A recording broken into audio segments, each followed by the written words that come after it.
Ya, baik. Selamat sore. Assalamualaikum warahmatullahi wabarakatuh. Untuk suaranya bisa masuk jelas terdengar.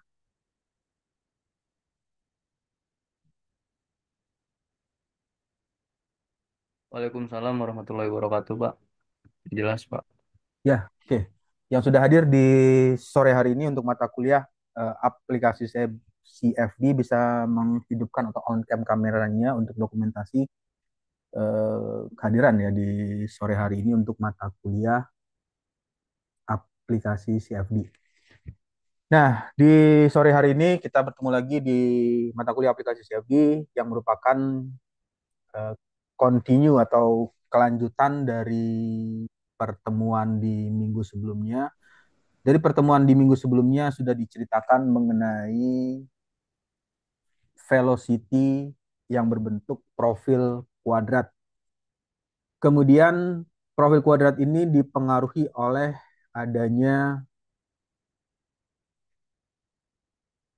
faktor friksi atau faktor gesekan.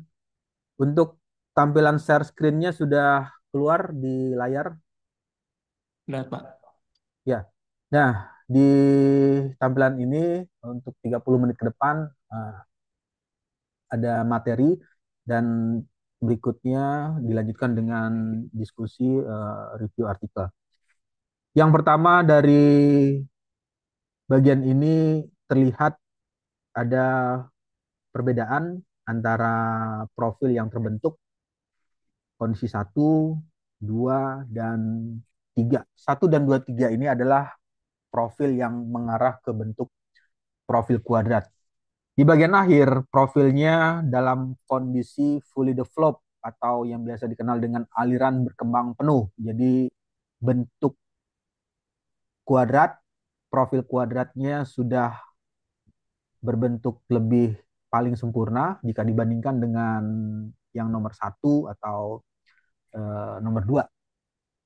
Karena di bagian ini sudah terjadi proses friksi gesekan antara fluida yang mengalir dengan dinding yang dilewati.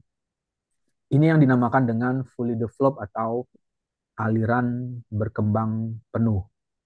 Lalu yang selanjutnya, profil kecepatan 2D, dua dimensi bertahap untuk aliran yang berkembang atau developing flow. Fully developed ini terjadi pada saat diperkirakan ya, ini bahasanya X per H sama dengan 0,9. X-nya itu artinya ya ini eh,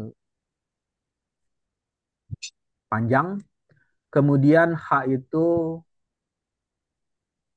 ketinggian. Jadi kalau dituliskan 0,9, 0,9 itu sama saja dengan 9 per 10. 0,9 ya. 0,9. 0,9 atau 9 per 10. Kemudian apa yang dimaksud dengan 9 per 10? Ya ini bisa dituliskan jika ini berupa 9 9 per 10, 9-nya itu adalah untuk nilai X dan H-nya itu adalah 10. Nah, kalau misalnya ini 9 dan 10, kalau ini diartikan ini untuk bidang X, bidang X ya, X dan H-nya itu adalah misalnya ini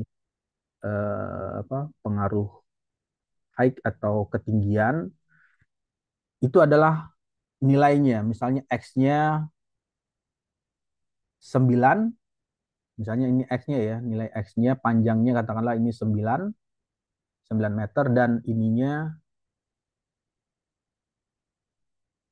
10 meter untuk ketinggian. Jadi pada saat dengan kejauhan ya dengan jarak yang sudah dari awal masuknya itu eh, masih uniform, aliran secara seragam, Kemudian setelah bergerak sejauh 9 meter ya, 9 meter dengan ketinggiannya itu diperkirakan 10, maka sudah bisa membentuk aliran berkembang penuh atau fully developed ya. Jadi fully developed ini kalau diteruskan 9/10, 0,9 kan, setelah 0,9 kan 1 ya. Nah, ini itu di bagian selanjutnya alirannya sudah kondisinya eh, aliran berkembang penuh seterusnya. Jadi mulai terjadi, diperkirakan ini di selisih antara jarak panjang dengan ketinggian ini, diameter ya, diameternya itu 9 berbanding 10. Kemudian untuk midway ini setengahnya 0,5, berarti kalau 0,5 ya ini sama saja dengan 5 per 10, 0,5 artinya 5 untuk X-nya, H-nya 10. Jadi pada saat dengan jaraknya 5 meter, pergerakannya sudah setengah ya, setengah sekitar 5 meter, dan ketinggian diameternya itu 10, maka alirannya sudah dengan kondisi midway. Midway itu ya hampir mengarah atau menyerupai ke bagian aliran berkembang penuh. Ini di bagian ini ada penjelasannya, lapisan batas mulai tumbuh dari kedua sisi dinding saluran dan mendekati pusat aliran. Kecepatan mulai menunjukkan distribusi parabolik yang lebih teratur jika dibandingkan dengan kondisi yang pertama, near entrance, tapi belum sepenuhnya simetris. Dikatakan belum sepenuhnya simetris, ini bisa dilihat di bagian ini. Ini kalau di zoom ya, diperbesar, titik di sini dengan dinding ini masih bersentuhan ya. Sedangkan di bagian ini masih ada space atau jarak. Nah, itu yang dimaksud dengan belum simetris. Jadi antara bagian, kalau ini ditarik secara lurus ya, ini umpama garisnya lurus, antara bagian atas dengan bagian bawah itu sama. Nah, tapi di bagian ini kondisinya masih eh, belum belum belum belum simetris sepenuhnya ya. Jadi di bagian ini ya, ini kondisinya masih belum simetris sepenuhnya dan seragam. Ya, di bagian selanjutnya tadi fully developed, dan konsep apa yang berkaitan dengan CFD, Computational Fluid Dynamics ini. Yang pertama adalah teori mengenai boundary layer atau yang biasa dikenal lapisan batas. Boundary layer atau lapisan batas itu adalah lapisan yang terbentuk akibat adanya friksi. Friksi itu gesekan yang ditimbulkan antara fluida yang mengalir, misalnya fluida yang mengalirnya itu adalah fluida liquid, liquid cair, berarti ada gesekan dengan dinding. Dindingnya ya ini adalah dinding atau yang biasa dikenal dengan nama wall. Ini juga sama, dinding atas dan dinding bawah. CFD memodelkan pertumbuhan lapisan batas ini untuk bisa memprediksi profil kecepatan. Jadi yang diprediksi itu adalah di boundary layer itu profil kecepatannya. Nah, di CFD nanti akan keluar legend, legend yang berwarna. Di bagian ini, di sini, kalau diberi titik, di titik ini, di titik sini, dan di titik sini, ini secara default, secara umumnya dari CFD itu nanti akan warnanya berwarna biru. Ini warna biru ya, walaupun pulpennya tulisannya warna merah, tapi warnanya warna biru. Warna biru itu artinya nilai di bagian ini warnanya biru, ini juga sama, ini biru. Artinya nilai kecepatan yang timbul yang ada berada di titik ini untuk V-nya sama dengan 0. V-nya sama dengan 0 meter per second. Jadi kecepatannya 0 meter per detik. Kemudian mulai bergeser ke misalnya ini nomor satu. Yang ini juga sama, satu titik titik satu. Nah, di titik satu ini mulailah terbentuk kecepatan yang berbeda. Yang awalnya nol, nanti kecepatannya misalnya untuk zona yang near in trans ini berubah satu, berubah misalnya berubah jadi apa, nol berubah jadi satu. Kemudian yang ini nanti karena sudah ini bisa ada peningkatan kecepatan, V-nya misalnya berubah menjadi 1,5, dan di bagian ini di fully develop aliran berkembang penuh untuk nilai kecepatannya, V-nya bisa saja sudah berubah menjadi 2 meter. Ada peningkatan ya, 2 meter per second atau misalnya 1,8 meter per second. Nah, perubahan-perubahan inilah yang dinamakan dengan lapisan batas. Jadi batas-batas kecepatan. Batas kecepatan nilai nol di bagian dinding ini nilainya nol. Ini semuanya nol.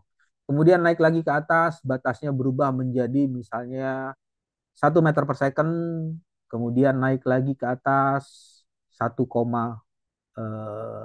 meter per second, naik lagi 1,2 dan seterusnya sampai membentuk ini kalau masih dalam kondisi near entrance. Tapi kalau sudah di bagian ini kecepatannya ada pengalaman apa mengalami peningkatan, dan di bagian akhir juga kecepatannya mengalami peningkatan. Nah, lapisan-lapisan batas inilah yang seringkali dijadikan konsep awal untuk melakukan analisis pada objek yang akan dilalui atau objek yang dilewati. Misalkan di bagian ini ada objeknya, karena ini kan ilustrasinya dalam berupa pipe lurus atau pipa lurus, ya ini bisa menganalisis untuk distribusi kecepatan, berapa kecepatan yang dikeluarkan di zona keluar ini, nanti apakah kecepatannya sudah sesuai atau perlu ditingkatkan. Itu adalah bagian lapisan batas.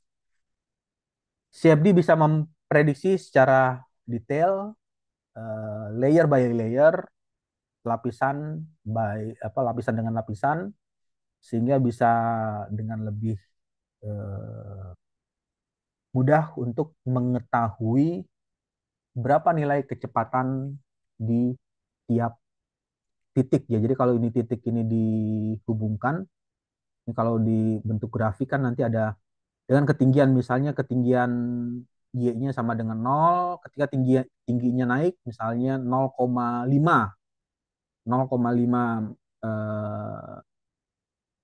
meter misalkan, kemudian 0,6 meter, 0,7 meter dan seterusnya sampai 10 meter misalkan ketinggiannya. Nah, itu nanti bisa dilihat per titiknya berapa nilai kecepatan jika dibandingkan dengan misalnya memasang sensor. Jadi kalau sensornya ingin mengetahui di beberapa titik, misalkan ingin mengetahui 10 titik. Ini titik satu, 2, 3, 4, 5, 6, 7, 8, 9, 10. Nah, berarti kalau 10 titik berarti harus memasang ada 10 sensor yang membaca kecepatan. Pemasangan sensor ya pasti jelas memberikan pengaruh ya terhadap aliran yang dihasilkan atau aliran yang ditimbulkan. Ini juga berpengaruh terhadap percobaan yang dilakukan. Kemudian ada juga yang kalau yang sekarang saat ini dia sudah tidak menggunakan sensor lagi.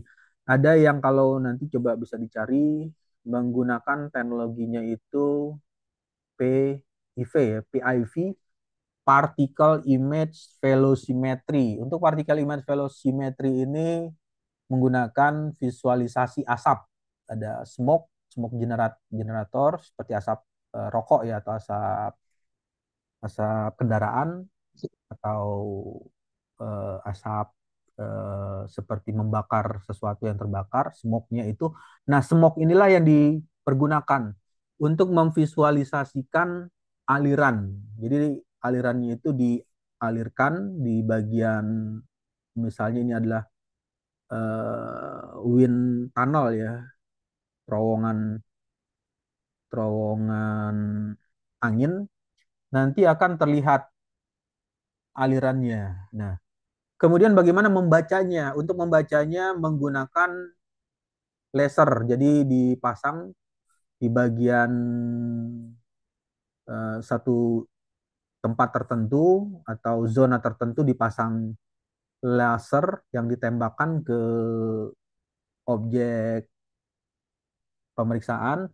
Nanti laser tersebut akan membaca yang terkoneksi dengan komputer akan membaca berapa nilai kecepatan yang dihasilkan. Berapa kecepatan yang dihasilkan nanti ya hasilnya bisa direpresentasikan dalam bentuk tampilan visualnya itu berupa grafik atau ada juga yang nanti ditampilkan dalam bentuk kontur. Hampir mirip dengan CFD. Cuman kalau CFD secara komputasional.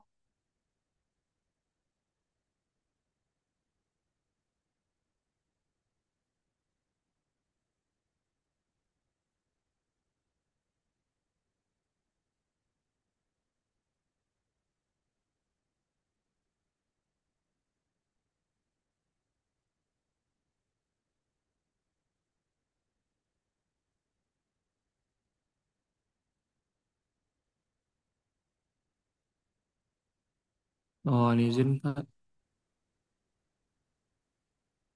Suaranya Pak Damora hilang Pak. Di teman-teman juga nggak ya? Iya Pak, nggak kedengeran. Sekarang gimana? Udah Ada Pak, ada. Udah ya. Pak. Nah, di bagian ini adalah eh, untuk tampilannya di laminar, dan turbulen.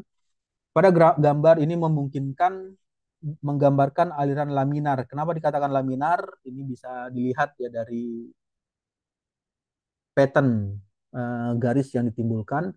Jadi kalau dilihat ini divisualisasikan ya. Ini ada titik. Titik ini kalau ditarik lurus, ini kalau karena gambarnya apa pakai tangan ya. Ini kalau lurus ya dia akan lurus aja. Terus ini juga akan sama. Terus nah ini adalah pola secara laminar flow. Dikatakan laminar karena tidak ada aliran yang saling menyilang atau yang biasa dikenal dengan cross, yang atas memotong yang bawah, kemudian yang bawah menyilang yang atas dan sebaliknya itu adalah aliran turbulen. Dari visual ini bisa dilihat bahwa kondisinya itu menggambarkan aliran laminar yang ditunjukkan oleh profil kecepatan parabolik secara teratur. Teratur itu kalau dicoba ditarik garis ya. Ini kalau tarik garis lurus, ini semuanya tidak saling ada potongan. Jadi garisnya itu kalau ditarik lurus ya tidak ada saling potongan. Jadi teratur. Pada aliran turbulen, profil kecepatan akan lebih datar di tengah dengan gradien tajam di dekat dinding. Nah, ini untuk turbulen, kecepatannya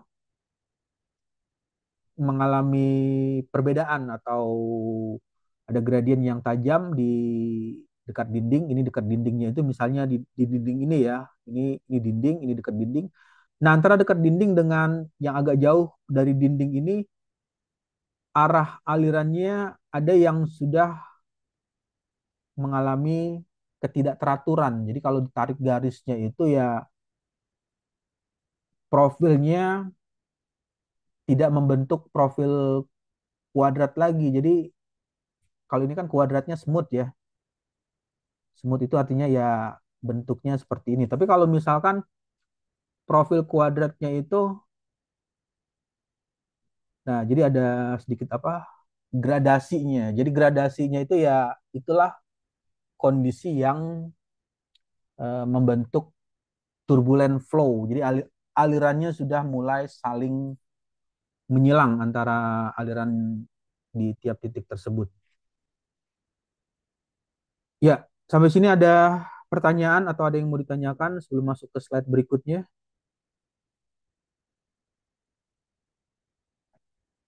Untuk suara stabil ya, bisa masuk jelas terdengar.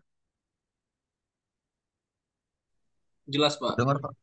Jelas. Ya, oke, baik. Lalu yang berikutnya di bagian selanjutnya konsep CFD yang masuk adalah pengaruh Reynolds number. Reynolds number ini masuk dalam kategori non-dimensional. Non-dimensional itu ya bilangan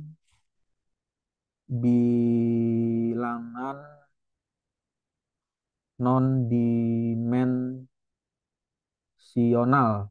Untuk bilangan non-dimensional tidak ada satuan. Jadi yang perlu diingat, non-dimensional number tidak ada satuan, yang ada hanya berupa angka. Misalnya Reynolds number 10, 20, 30, 40, 50 dan seterusnya sampai seberapa banyak, bisa sampai 1 juta bilangan Reynolds numbernya, tidak ada satuannya. Jadi berupa angka. Non-dimensional bilangan ini bisa dipergunakan untuk melakukan karakteristik itu apakah alirannya masih masuk dalam kategori laminar flow atau sudah mengalami transisi dan masuk ke turbulent flow. Itu bisa dilakukan dengan pendekatan Reynolds number-nya. Kemudian Reynolds number juga nanti ada hubungan kegunaannya, misalnya ingin melakukan scaling. Scaling itu penskalaan ya. Jadi kalau misalnya dilakukan secara CFD misalnya ya, ini secara CFD, simulasi CFD-nya itu Reynolds number-nya didapatkan misalkan 100 ya. Nah, kemudian CFD ini pada saat melakukan simulasi ada skala pengecilan. Misalkan skala kecilnya itu karena ada keterbatasan komputer, jadi misalnya ingin mensimulasikan sayap pesawat. Sayap pesawat kan panjang ya, bisa, kalau panjang itu ada yang bisa sampai 5 meter. Nah, karena terlalu panjang, jadi di scaling, dikecilkan. Yang panjangnya 5 meter dibuat misalnya menjadi 5 meter, dibuat misalnya menjadi 50 cm. Nah, ini ada skala pengecilan. Nah, skala pengecilan inilah nanti fungsinya menggunakan RA, Reynolds number. Jadi misalnya ya, ketika melakukan simulasinya, Reynolds number-nya itu simulasi ya, berarti kalau simulasi misalnya simulasinya itu yang dibuat di modelnya dengan panjangnya 50 cm, kemudian Reynolds number-nya didapatkan 100. Nah, berarti masuk dalam misalnya kategorinya misalnya aliran laminar flow ya. Berarti pada saat ingin dibuat secara aktual, secara prototype nanti dengan kondisi 5 meter ini, maka harus bisa mendapatkan RE-nya. RE itu nilainya harus sama dengan 100 juga. Jadi kalau dituliskan RE itu kan rho VD per viscosity. Berarti nilai rho-nya ini misalnya tetap karena massa jenisnya udaranya sama ya. Kemudian, nah di bagian ini D-nya. Karena nilainya 500 ya, berarti harus di apa, bukan 500 ya, tadi 100, berarti harus mencari variasi berapa dengan berapa ketika ini dihitung nilainya. Nilai RE-nya ketika dibuatnya itu harus sama dengan 100. Nah, itu adalah fungsi dari non-dimensional number. Jadi fungsinya untuk melakukan scaling simulasi, misalkan simulasinya itu dibesarkan atau dikecilkan, berarti ada parameter yang fix yang dipergunakan menggunakan non dimensional number. Berikutnya simulasi CFD profil ini dikhususkan menggunakan pemodelan numerik. Ada persamaan Navier-Stokes ini kombinasi yang isinya menjelaskan kekentalan fluida.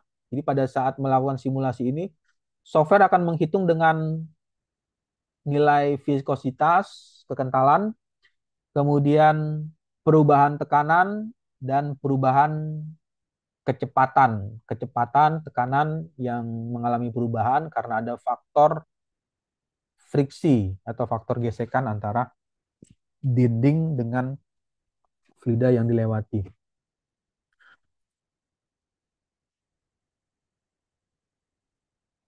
Ya, itu adalah ilustrasi secara umum atau khas ya di bagian ini untuk simulasi CFD seringkali menampilkan kontur kecepatan yang mengalami perubahan pada saat aliran fluida mengalir.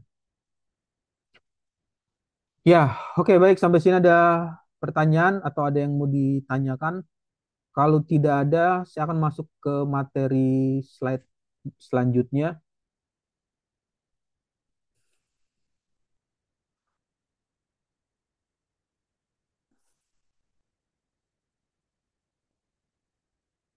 Untuk share screen-nya sudah bisa keluar ya, bisa terlihat. Sudah, Pak. Ya. Nah, ini adalah tampilan XY plot of the normalized horizontal velocity. Jadi bisa dipahami bahwa profil kecepatan secara horizontal, kalau secara horizontal itu arah alirannya, direction-nya ini arah aksis X ya, bidang X, sepanjang L di antara eh, dua silinder, dua pipa. Nah, yang di bagian ini ada namanya akselerasi. Akselerasi ini bisa dilihat di bagian ini. Accelerate artinya pada bagian awal terjadi peningkatan kecepatan relatif terhadap inlet, saluran masuk. Jadi kalau ini ilustrasinya misalnya ini pipa seperti ini ya, pipa. Kemudian pipanya masuk, kemudian di bagian selanjutnya ini ada dua silinder lah ya, terbagi. Pada bagian awal terjadi peningkatan, jadi pada bagian masuknya itu kecepatannya mengalami peningkatan. Lalu yang berikutnya, fenomena ini kemungkinan terjadi karena adanya efek konvergen, aliran di mana aliran terkompresi saat melewati celah antara dua silinder, menyebabkan percepatan fluida sesuai dengan prinsip kontinuitas.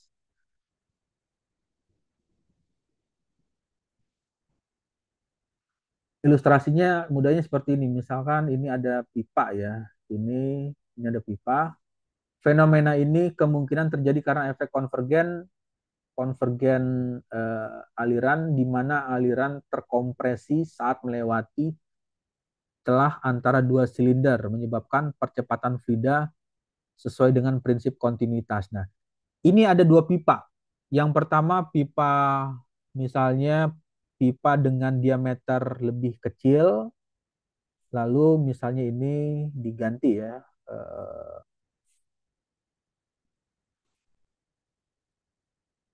Nah, ada perbedaan luas penampang. Jadi kondisi A, ini kondisi B. Pipa yang pertama lebih kecil dan yang kedua penampangnya mengalami pelebaran. Nah, di bagian ini masuklah prinsip kontinuitas. Prinsip kontinuitas itu persamaan continuity kalau masih ingat ya. ini adalah Q1, ini adalah Q2. Q1 sama dengan Q2 atau sama dengan A1 dikali dengan V1, ini A2, ini juga sama ya. Ini A2 dengan V2.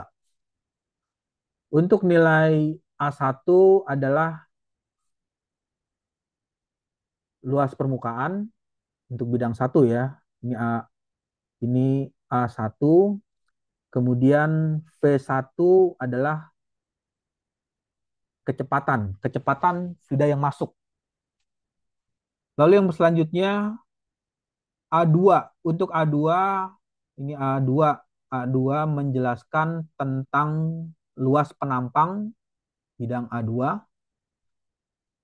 Dan di bagian V2-nya menjelaskan kecepatan yang keluar. Nah, antara A1 dikali dengan V1 sama dengan A2 dengan V2 itu adalah nilai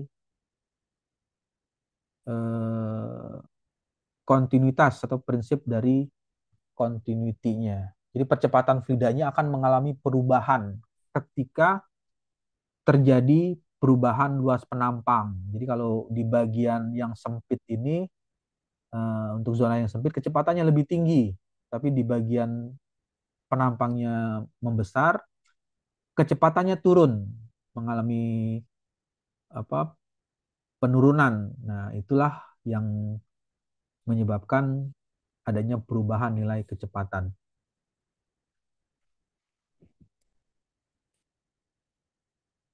Tadi acceleration kecepatannya naik ya. Lalu di bagian ini menceritakan deceleration. Deceleration itu deselerasi setelah mencapai puncak, kecepatannya maksimum ya di saluran yang sempit tadi, kecepatannya naik, akselerasi. Lalu di bagian ini mulai mengalami penurunan. Hal ini menunjukkan adanya pemulihan tekanan. Jadi tekanannya mengalami penurunan atau ada efek yang ditimbulkan, bisa saja ada efek geometri atau ada efek objek yang melewati sehingga aliran fluidanya menjadi terhambat.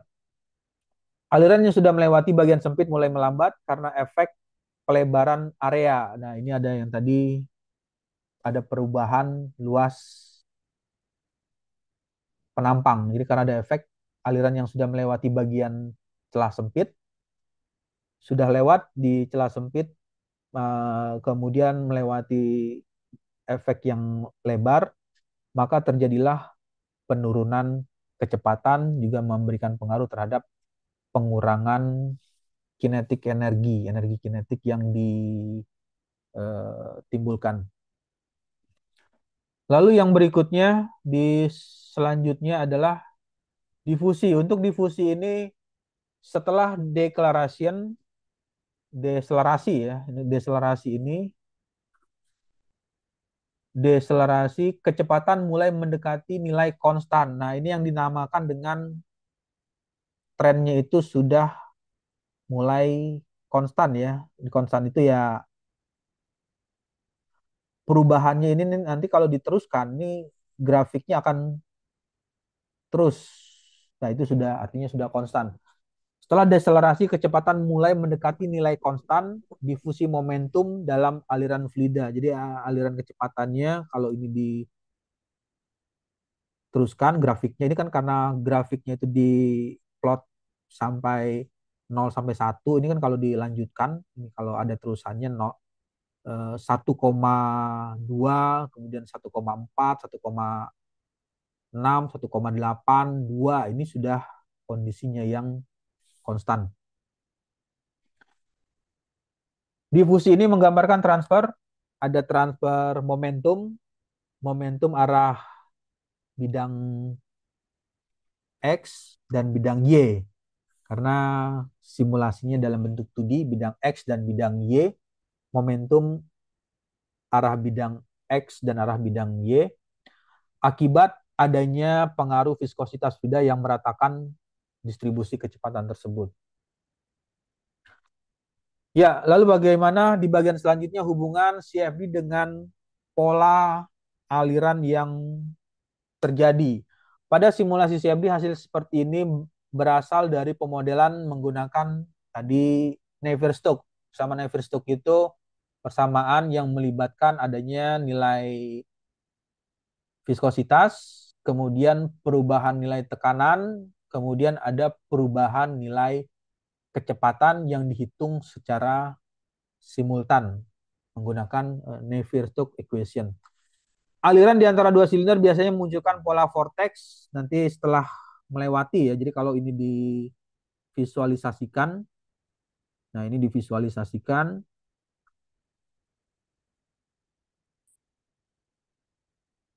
Di bagian ini seringkali terbentuk vorticity. Aliran di antara dua silinder, ini silinder 1 dan 2 ya, ini silinder 1 dan silinder 2, biasanya memunculkan pola vortex jika dalam kondisi tertentu. Yang dinamakan dengan kondisi tertentu adalah jika kecepatannya tinggi. Jadi kalau kecepatannya eh, nilainya tinggi misalnya sampai 10 meter per second, ini fluidanya akan mengalami kesulitan. Jadi kalau kecepatannya tinggi ya, jadi ada perbedaan tekanan. Nah, perbedaan tekanan antara di dinding bawah, dinding yang vertikal ini dengan tekanan yang ada di sini ini kalau di apa digambarkan ya. Ini ilustrasi warna biru ya. Warna biru ini adalah sebut saja misalnya P1, tekanan di sana ya P1. Sedangkan kalau yang ini diteruskan di dinding ini ya, di dinding ini adalah P2. P1 lebih besar dari P2. Artinya tekanannya yang di zona ini lebih besar. Jadi kalau ini tekanannya misalnya nilainya 10, yang ini karena dia lebih kecil misalnya 2. Nah, inilah yang menyebabkan terbentuknya vortex. Jadi vortex itu karena adanya perbedaan tekanan. Sehingga fluidanya ini ketika dia mengalir dari sini ya, sini, karena tekanannya di sini rendah, langsung terjun bebas. Jadi terjun bebas, ada yang kena momentum ya, momentum dengan bertumbukan dengan dinding, bertabrakan dengan dinding bawah, terpantulkan, lalu membentuk sirkulasi dan seterusnya. Jadi membentuk pusaran atau yang dinamakan dengan pola vortex. Jadi pola vortex itu vorticity, vortex ya, vortex garis miring vorticity atau garis miring pusaran itu terjadi jika ada perbedaan tekanan. Jadi kalau tekanannya berbeda, ya mulai tidak mengalami keseimbangan, aliran fluidanya tidak mengalami keseimbangan sehingga muter, sehingga terjadilah putaran. Putaran itulah yang dinamakan dengan vorticity. Oke, baik sampai sini ada pertanyaan. Suaranya stabil ya, bisa masuk jelas terdengar ya. Masuk Pak, jelas terdengar. Ya. Nah, lalu di bagian selanjutnya, aplikasi grafik ini sering digunakan untuk keperluannya melakukan analisis distribusi kecepatan dalam hal geometri yang kompleks. Ya, geometri kompleks itu ya salah satunya tadi sudden expansion atau yang dinamakan dengan aliran pembesaran mendadak ini udah masuk dalam kategori geometri kompleks. Perubahan luas penampang namanya perubahan luas penampang. Perubahan luas penampang sudah masuk dalam kategori geometrinya kompleks. Nah, itu sudah bisa dipergunakan grafik ini, grafik karakteristik ya, karakteristik dari kecepatan yang terjadi di domain seperti ini. Lalu yang berikutnya, di bagian selanjutnya, selain melakukan analisis, untuk memvalidasi memvalidasi simulasi CFD dengan percobaan. Percobaannya eksperimen menggunakan, misalnya ada yang menggunakan PIV tadi, particle image velocimetry, atau ada juga yang misalnya menggunakan high speed ya, high speed kamera. Tapi kalau high speed kamera itu agak sulit untuk mengetahui secara detail berapa kecepatan per partikel. Tapi kalau di PIV itu lebih enak ya, bisa mengetahui berapa kecepatan tiap partikel fluida yang mengalir di melewati dinding tersebut, melewati suatu sistem yang mengalami perubahan luas penampang. Jadi aplikasi dari grafik ini yang pertama untuk menganalisis distribusi dalam bentuk kondisi yang kompleks, kemudian bisa juga dipergunakan memvalidasi simulasi CFD dengan hasil eksperimen yang didapatkan. Ya, lalu yang selanjutnya di bagian berikutnya ini masuk ke gambar yang sederhana aja ya, karena CFD itu base-nya kan fundamental dulu. Jadi ketika filosofinya sudah dapat, nanti ya plate-nya itu ya tinggal mudah untuk dipahami. Di bagian ini adalah velocity vector atau yang biasa dikenal dengan vektor kecepatan yang ditampilkan dengan arah panah. Jadi kalau dituliskan ini arah panah ya. Terlihat di bagian ini arah panahnya itu adalah vektor vektor kecepatan, arah panah kecepatan. Untuk arah panah kecepatan, arahnya itu ya bisa dibaca dari arah panahnya, dari bergeraknya dari kiri ke kanan ya. Ini arah, kalau ini adalah objek kiri dan ini adalah arahnya di kanan, sisi kiri dan sisi kanan. Velocity vector showing the flow development along the parallel plate channel for case 1, case 1 ya.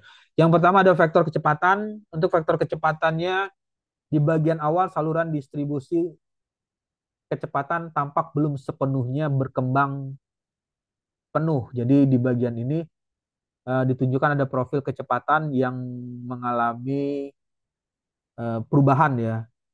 Ini legend ini bisa dilihat di bagian ini ada berubah nih warna merah, kemudian kuning, orange, lalu ini berubah kuning, hijau dan seterusnya. Kecepatan yang berubah menggambarkan adanya zona masuk.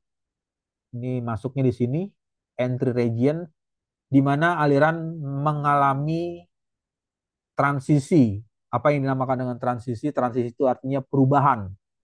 Perubahan aliran fluida. Dalam hal misalnya mengalami perubahan untuk kecepatan atau juga bisa mengalami perubahan nilai tekanan. Tapi kalau ditampilkan di gambar ini adalah berupa kecepatan. Warna vektor kecepatan bisa saja mengalami perbedaan, beda-beda warnanya, ada merah, kuning, hijau, kemudian ada ini biru ya, biru biru biru langit atau biru cerah, kemudian ada biru biru laut. Warna merah menunjukkan kecepatan lebih tinggi dan biru menunjukkan kecepatan lebih rendah. Nah, ini bisa dilihat kecepatannya mulai mengalami penurunan.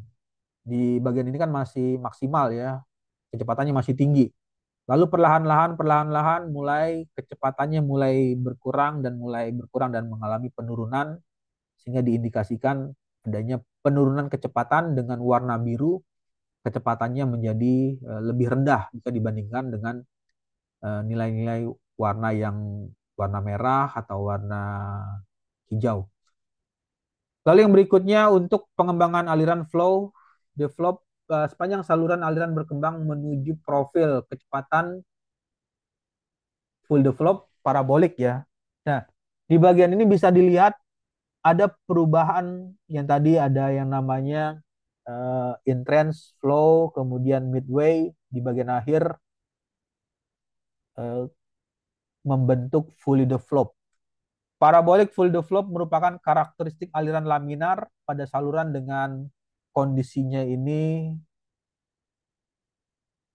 plat sejajar. Plat sejajar itu bukan diartikan misalnya berbentuk plat ya, tapi arah alirannya atau patternnya itu vektornya sejajar. Sejajar, tidak ada yang saling bersilangan atau saling memotong, itu yang dinamakan dengan definisi plat sejajar atau vektornya alirannya sejajar. Pada kondisi ini, gradien kecepatan stabil dan kecepatan maksimum berada di tengah saluran. Jadi kecepatan maksimum ini diperkirakan nanti akan adanya di pertengahan.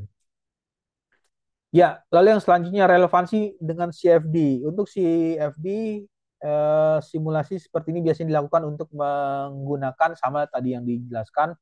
Navier-Stokes menggunakan persamaan kecepatan, persamaan nilai tekanan, dan adanya pengaruh viskositas fluida apa yang dipergunakan, dan semuanya dihitung secara simultan. Asumsi yang mungkin digunakan yang mungkin ya, karena CFD itu yang perlu diingat ini di highlight atau di bold, itu asumsi itu adalah anggapan atau perkiraan yang dipergunakan untuk melakukan simulasi. Jadi kondisi batas atau boundary condition dipergunakan. Yang pertama, menganggap atau mengasumsikan bahwa alirannya itu steady state dalam keadaan yang steady. Jadi kalau bisa dibayangkan ya, kecepatannya itu initial condition itu steady state, bukan transient ya, atau unsteady, tetapi kondisinya steady state atau keadaan tunak. Kemudian define-nya laminar flow, bukan memasukkan persamaan turbulen, karena turbulen kan banyak persamaannya, ada TKE, turbulen kinetic energi, ada RNG, ada K omega, ada less, ada persamaan K epsilon, dan seterusnya. Tapi yang digunakan adalah persamaan aliran, khusus untuk persamaannya laminar flow. Dan fluida yang dipergunakan adalah fluida incompressible. Untuk fluidanya, fluida incompressible. Kemudian kondisi batas, boundary condition, memungkinkan mencakup kecepatan masuk inlet, velocity, tekanan di ujung saluran ini adalah outlet, pressure, dan no slip. No slip itu tanpa gesekan ya. Kondisi tanpa gesekan di dinding saluran. No slip di dinding saluran. Jadi ini adalah asumsi yang dipergunakan. Yang paling perlu diperhatikan pada saat melakukan simulasi ya, hal apa atau asumsi apa yang dimasukkan. Jadi kalau misalnya ini asumsinya laminar ya, laminar flow. Tapi kalau misalnya alirannya dirubah menjadi turbulen, aliran turbulen ya, nanti pattern vektor ya atau velocity vektornya akan berbeda lagi. Tampilan yang ditampilkan di bagian ini nanti akan mengalami perbedaan bentuk velocity vektornya. Untuk bentuk velocity vektornya akan mengalami perbedaan. Oke, baik. Lalu yang berikutnya, kalau tadi adalah internal flow, aliran di dalam pipa. Lalu bagaimana dengan kondisi external flow? Ini kondisinya external flow, tetapi objeknya ada lingkaran. Ini lingkaran satu ya, sebut saja satu. ini dua, satu dan dua ini memberikan pengaruh terhadap velocity fluida yang mengalir. Jadi bisa dilihat warnanya ada perbedaan. Di bagian ini mengalami perbedaan. Fluidanya warna merah di bagian sini, ini juga, tapi di bagian ini berwarna lebih kecenderungan berwarna biru ya. Dan arah vektornya kalau di zoom, diperbesar ya, ini membentuk tadi namanya vorticity atau pusaran atau vortex. Nah, bagian pusaran atau vortex tadi sesuai dengan teori ya, sesuai dengan teorinya. Jadi kalau ini dikasih perbedaan ya, ini warna merah, ini sebut saja dengan P1, dan di bagian misalnya warna apa ya, warna warna warna ini warna ungu. Nah, ini warna ungu. Ini adalah nilainya P2. Nah, sehingga kalau dituliskan nilai P1 lebih besar dari P2. Jadi kalau misalnya P1-nya itu misalnya 100, berarti di bawah 100 kan nilainya misalnya 20. Nah, inilah yang menyebabkan terbentuknya vorticity. Jadi tekanan yang ada jadi kalau ini di apa, di garisin ya. Nah, tekanan misal kalau ini ditarik, nah ini melengkung, ini garisnya karena manual menggunakan apa, tangan ya. Jadi misalnya setengah lingkaran yang ada di belakang. Ini ada setengah lingkaran yang ada di belakang, ini juga sama ya. Setengah lingkaran yang ada di belakang nilai tekanannya lebih rendah jika dibandingkan dengan setengah lingkaran lagi yang ada di depan. Nah, ini sebut saja dengan namanya sama ya, P1, ini P1. P1 lebih besar dari P2, ada perbedaan tekanan karena dia lebih besar.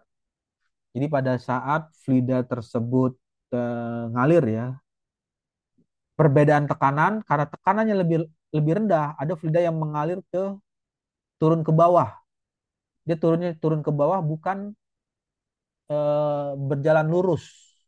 Nah, bukan berjalan lurus ya. Karena dia tidak berjalan lurus, ada yang turun ke bawah. Sedangkan tekanan yang di berjalan lurus ini kan lebih besar nih, lebih besar, sehingga karena tekanannya lebih rendah, dia turun ke bawah, eh, mengimpact aliran fluida yang mengalir lagi dari bawah. Karena impact tekanannya yang ininya lebih rendah dan yang ini yang alirnya lebih tinggi, sehingga alirannya berbalik. Nah, balikannya inilah yang menyebabkan atau menimbulkan timbulnya namanya vorticity. Jadi terbentuklah vorticity di bagian belakang dinding. Berawal dari sini, fundamentalnya dari sini. Ini adalah fundamentalnya, dasarnya. Berangkat dari terbentuknya vorticity, nanti ada hubungannya kalau ditarik lagi ke aerodinamikanya. Aerodinamika ya, aerodinamik.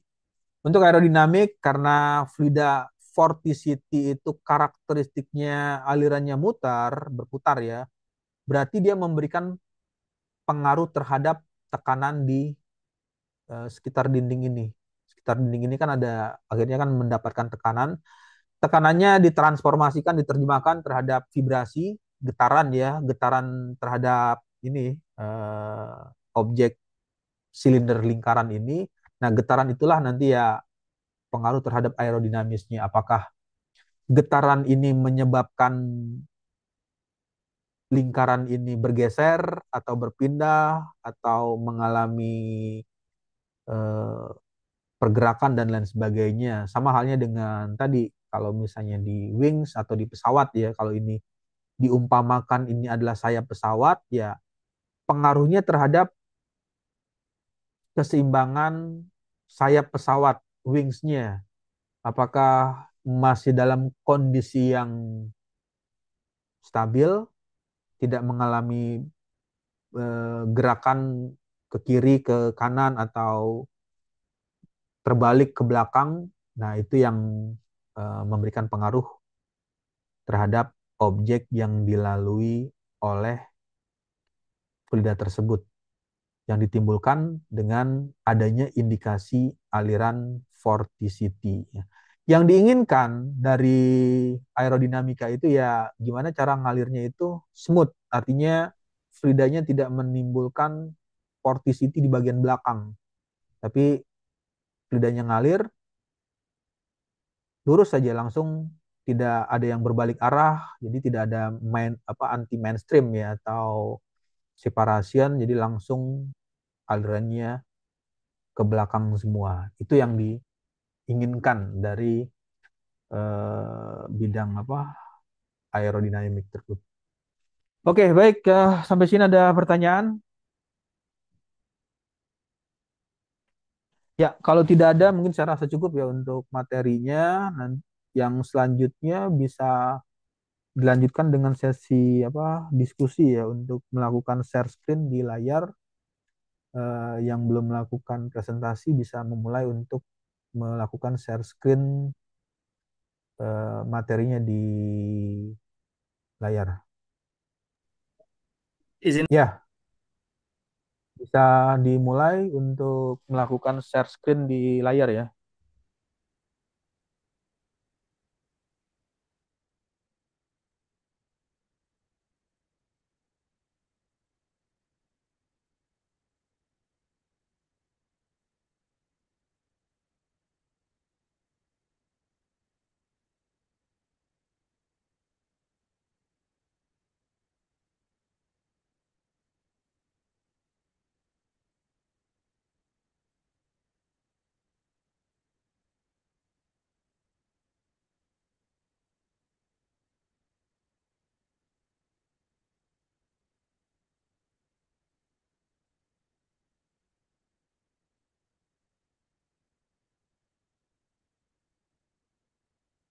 Eh,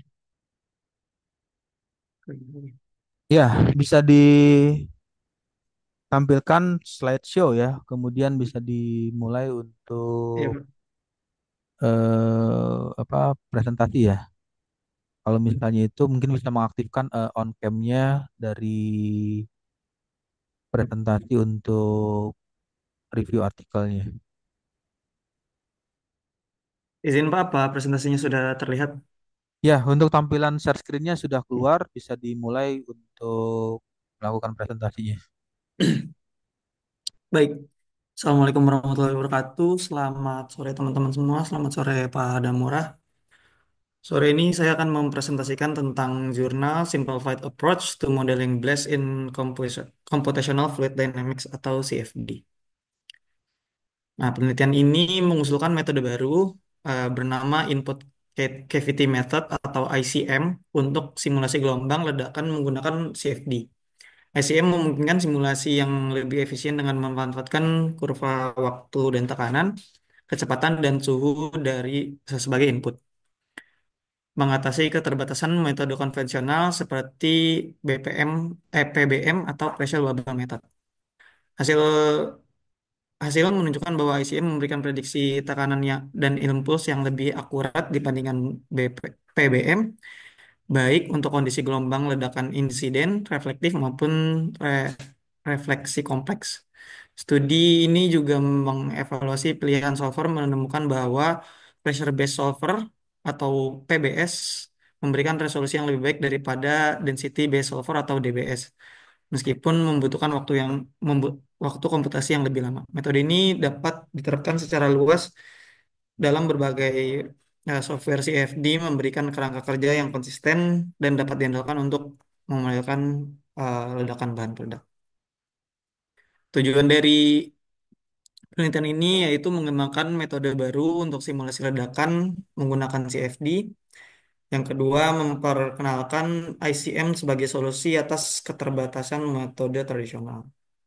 Kontribusi utama dari penelitian ini merupakan hasilnya itu ICM membuktikan prediksi atau prediksi tekanan dan impuls yang dengan akurasi yang tinggi dibandingkan dengan PBM. ICM lebih fleksibel dan akurat.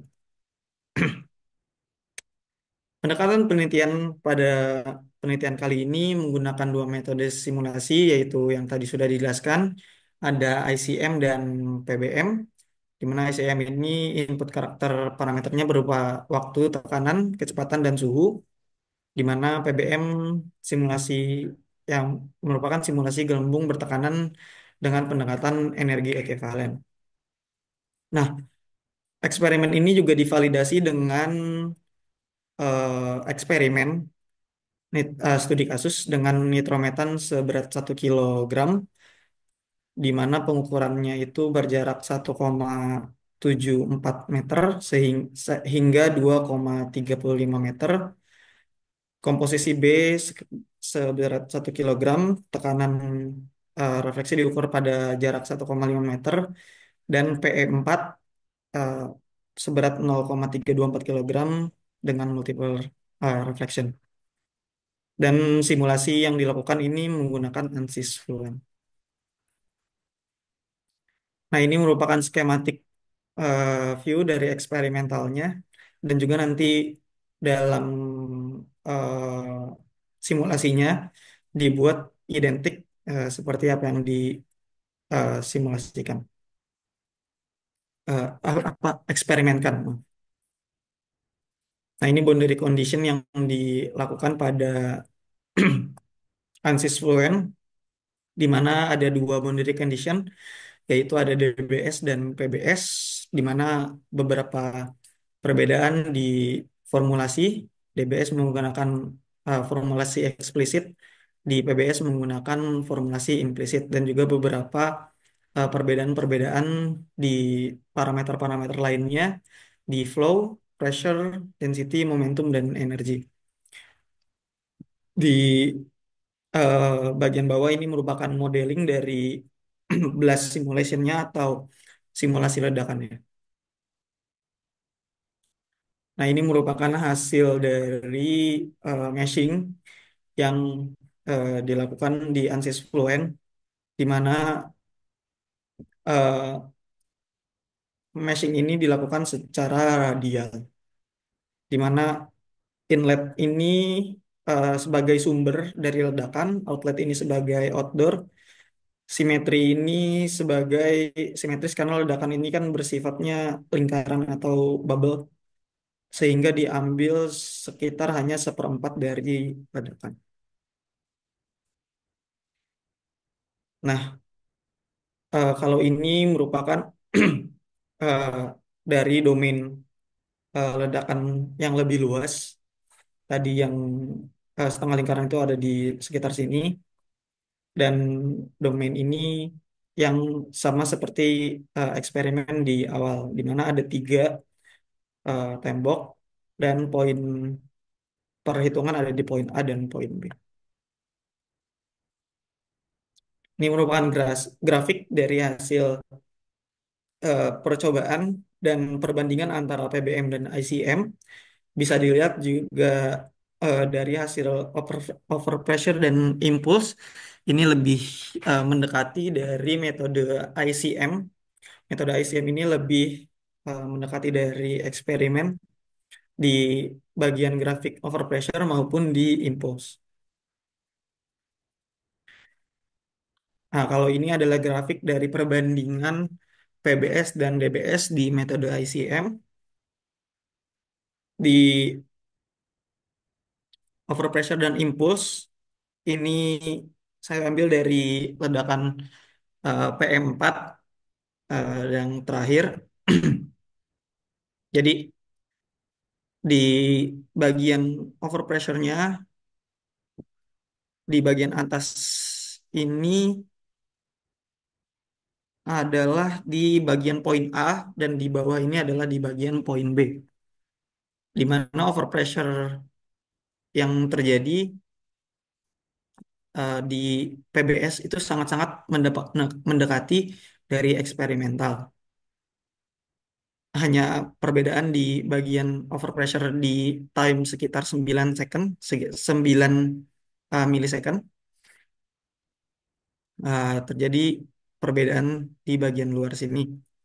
Dan di impulse terjadi perbedaan start yang sama juga di sekitar 9 milisecond, di mana PBS dan DBS mengalami kenaikan yang cukup signifikan. Nah, tetapi di bagian eksperimen tidak begitu signifikan. Di overpressure di poin B juga eh, terjadi perbedaan di 12 milisecond dan sekitar 14 milisecond. Sama dengan impulsnya menunjukkan result yang sama di bagian 12 hingga 14 milisecond. Nah, ini merupakan visualisasi dari CFD yang dilaksanakan di bisa dilihat di PBS. Hasil yang dihasilkan dari CFD lebih simple daripada yang dia eh, yang dihasilkan oleh DBS. Sorry, ulangi. eh yang PBS ini lebih lebih detail, bukan lebih simple tapi lebih detail daripada DBS. Bisa dilihat, apalagi di bagian yang paling bawah, ini sudah hampir peak dari ledakan. Ini pressure-nya bisa dilihat lebih eh, detail daripada DBS. Nah, secara kesimpulan, penelitian ini menunjukkan bahwa ICM adalah pendekatan yang konsisten dan dapat diandalkan untuk permodelan gelombang ledakan peledak untuk menggunakan CFD. Metode ini menawarkan solusi sederhana untuk mendefinisikan kondisi awal ledakan dengan akurasi yang tinggi melalui fungsi waktu tekanan, kecepatan, dan suhu. Dibandingkan dengan metode pressure variable method atau PBM, ICM menghasilkan prediksi yang lebih akurat untuk skenario ledakan bebas udara, refleksi tunggal, dan refleksi kompleks. Studi juga menemukan bahwa pressure based solver atau PBS merupakan solusi yang lebih baik dibandingkan density based solver atau DBS, meskipun membutuhkan waktu komputasi yang lebih lama. Penelitian ini mengisi kekosongan dalam literatur dengan memberikan pendekatan yang dapat mereplikasi kondisi awal ledakan secara konsisten di domain CFD. Dengan kriteria input yang tepat, metode ini mampu memberikan akurasi tinggi bahkan skenario dengan refleksi gelombang yang kompleks. Kelebihan dari eh, jurnal ini merupakan yang pertama ada memperkenalkan metode yang baru atau IC, yang yaitu ICM dengan konsistensi dan fleksibilitas pada berbagai kode CFD. Yang kedua, eh, mengatasi keterbatasan permodelan dalam metode PBM. Yang kedua, ada validasi eksperimen yang kuat melalui eksperimen tadi dan diskusi teoritis tentang transisi EOS atau Equation of State. Ada pula kekurangan dari jurnal ini yaitu kompleksitas iterasi pada ICM yang menentukan lokasi input yang optimal, tidak membahas aspek penerapan praktis dalam skala yang besar, dan tidak sepenuhnya mencakup fenomena ledakan kimia yang kompleks. Itu saja paparan dari saya. Terima kasih. Apakah ada pertanyaan dari teman-teman semua?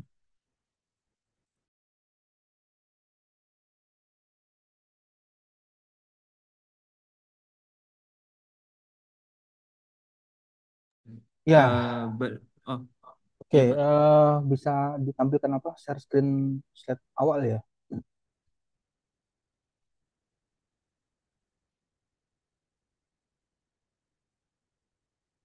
Ya, oke, baik. Yang selanjutnya adalah sesi diskusi untuk memberikan pertanyaan dari review artikel yang sudah disampaikan dengan judul simplified approach to modeling based in computational fluid dynamic. Nanti bisa memberikan pertanyaan sekitar 2 pertanyaan ya untuk presentasi yang sudah dipresentasikan. Bisa dimulai dari sekarang. Ya, izin tanya, Bal. Ya, silakan terima. Tadi ada tulisannya juga sih ya, tentang metode PBS tuh lebih baik dari DBS ya. Kalau semoga nggak kebalik ya. Ada alasannya sih kenapa metode PBS itu lebih baik dari DBS-nya. Baik, bisa ditampung dulu. Mungkin ada pertanyaan kedua dari teman-teman.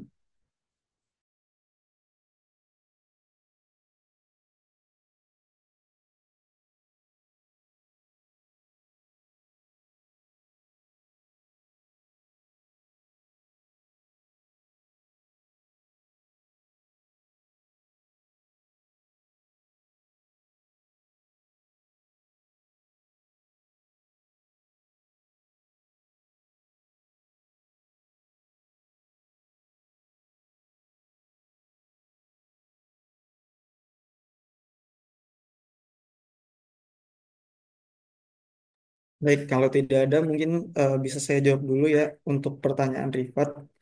Kenapa eh, PBS ini lebih baik daripada DBS? Nah, bisa kita lihat dari grafik ini yang sudah saya jelaskan tadi. Ini grafiknya saya ambil daripada salah satu ledakan karena tadi ada 3 komponen eksperimen yang dilaksanakan, yaitu ada yang dari nitrometran, komposisi B, dan PM4. Nah, ini yang paling lengkap ada di PM4. Nah, bisa dilihat di mungkin di poin A ya yang eh, lebih terlihat detailnya. Yang atas poin A di overpressure, dilihat di PBS yang grafik orange itu lebih mendekati daripada DBS. Kita lihat di puncak eh, di 9 second kurang. Kelihatan nggak ini kursornya? Kan ya? Atau kita annotate aja ya. Nah, di bagian ini, di bagian ini, bagian PBS itu puncaknya lebih mendekati daripada puncak eksperimen. Sementara DBS itu puncaknya agak miss, dia di bagian sini, sementara PBS itu di sini. Dan ini terjadi juga di eh, puncak-puncak lainnya, seperti puncak di second pertama atau milisecond awal, itu eksperimen ada di sini, PBS sangat-sangat mendekati, sementara DBS ini sangat-sangat rendah di bagian sini. Terjadi juga di impuls yang sangat-sangat terlihat jelas, impuls di bagian eksperimen dan PBS memiliki bentuk yang sangat-sangat similar atau sangat-sangat mirip. Sementara di DBS terjadi perbedaan di second 12. Ini perbedaan grafiknya sangat signifikan. Kalau di PBS ini sangat mirip ya bentuknya, dari segi bentuk grafik pun mirip walaupun ada miss beberapa KPA. Di poin B juga terjadi hal yang sama. Eh, di bagian sini bisa dilihat PBS itu lebih similar dengan eksperimen di real world-nya. Sama dengan impulsnya juga, bentuk dari PBS itu sangat mendekati. Jadi itu mengapa diambil kesimpulan bahwa PBS eh, sangat akurat dan mendekati dari real world eksperimen. Seperti itu, Rifat. Terima kasih. Oke, thank you, Bang.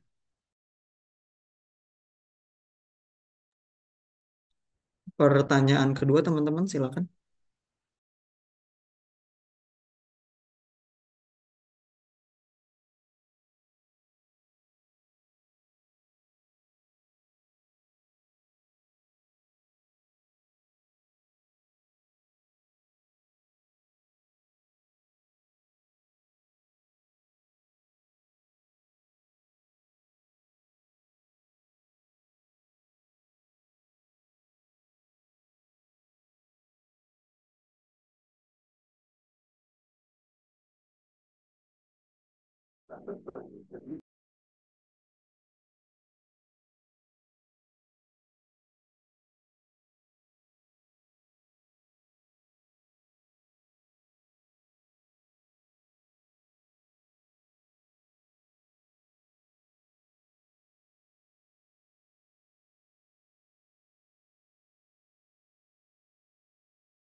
Well, mungkin lebih bukan lebih ke pertanyaan sih, mungkin lebih minta dijelasin Oke. lagi tentang eksperimen CFD-nya tadi. Saya masih kurang jelas gitu. Yang mana, yang hasil atau yang boundary condition? Yang hasil saja, yang ini. Yang ini. Ya, iya. Iya. Oke. Baik. Eh, jadi di hasil ini merupakan dua hasil yang dari modeling yang berbeda. Yang kiri ini ada PBS atau pressure based solver, yang ini DBS atau density based solver. Ini berdasarkan densitas, yang kiri ini berdasarkan pressure.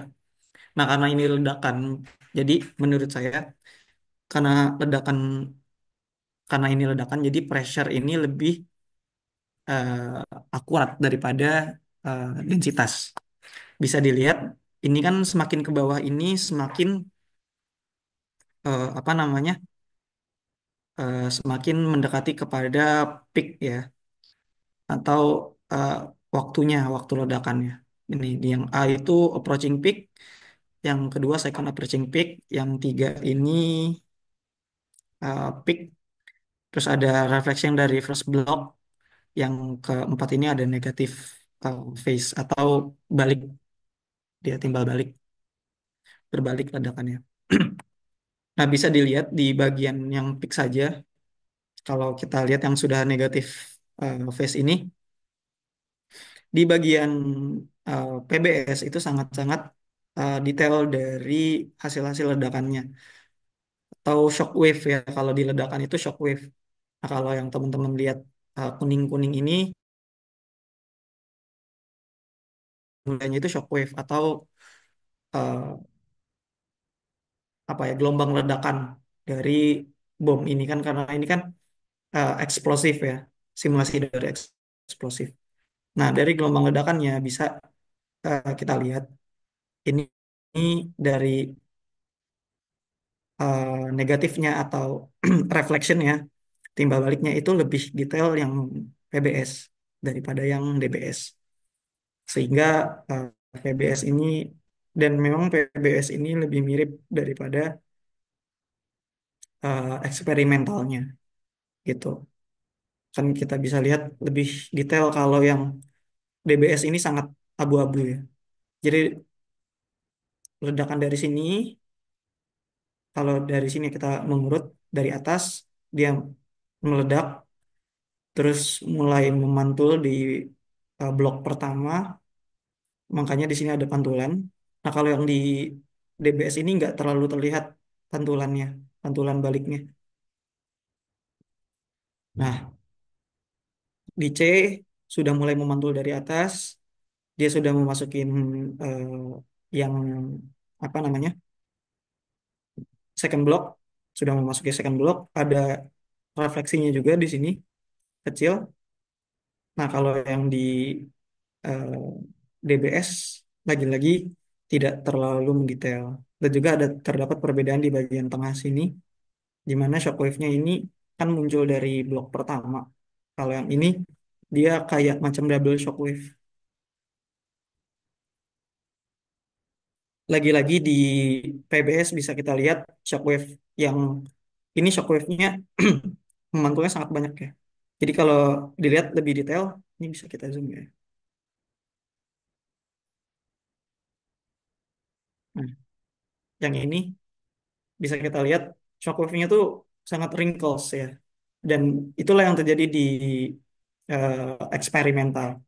Shockwave kalau berbalik, dan dia itu berbaliknya seperti gelombang suara. Jadi semuanya dibalikan, nggak hanya satu kali shock. Kalau yang di DBS ini kan dia eh, sangat-sangat abu-abu ya, bisa dilihat di sini. Gitu. Aku sudah menjawab, Jeremy? Cukup menjawab, Bang. Terima kasih. Ya, sama-sama. Bagaimana Pak Damura? Apa bisa saya tutup Ya, presentasi? oke. Sudah dua pertanyaan ya untuk sesi Ya, sudah Pak. diskusinya. Bisa ditutup dari presentasinya, kemudian bisa dilanjutkan dari yang berikutnya ya, yang akan Ya, melakukan presentasi bisa melakukan share screen. Presentasinya bisa ditutup dengan closing statement. ya. Terima kasih Pak Damura. Terima kasih juga teman-teman yang sudah bertanya. Saya tutup. Wassalamualaikum warahmatullahi wabarakatuh. Waalaikumsalam warahmatullahi wabarakatuh. Lalu yang berikutnya bisa dimulai untuk melakukan share screen yang belum melakukan presentasi. Baik, Pak. Mohon izin ya, Pak. Ya,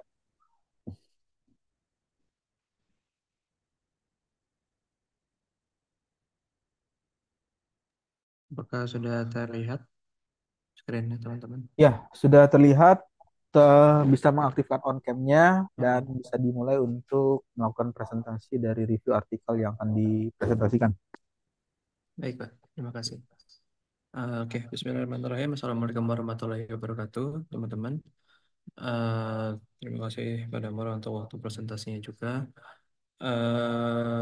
Di presentasi kali ini, saya Rifa Satri Raharja, NIM 21103111058, eh, akan melakukan review dari artikel jurnal A Technical Review of Computational of Fluid Dynamics atau CFD, Applications on Wind Design of Tall Buildings and Structure, Past, Present, and Future.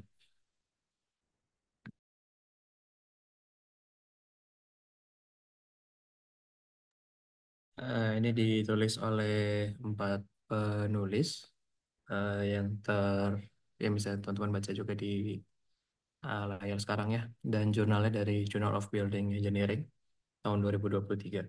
Di sini nanti akan membahas tentang super tall buildings,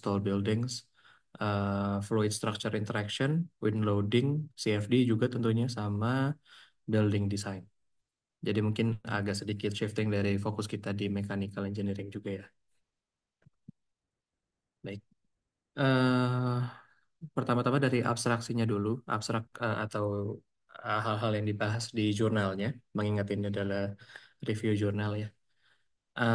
Jadi yang pertama yang difokuskan di jurnal ini adalah mengenai perkembangan penggunaan CFD dalam wind design. Wind design ini kurang lebih mungkin kalau dibilang awamnya itu adalah semacam eh, desain atau mungkin lebih ke simulasi angin gitu ketika membangun bangunan tinggi, atau mungkin ketika bangunan tingginya sudah ada, eh, peneliti atau mungkin para insinyurnya juga bisa eh, memprediksi juga untuk angin yang akan bergerak atau berinteraksi dengan bangunan yang dibuat juga.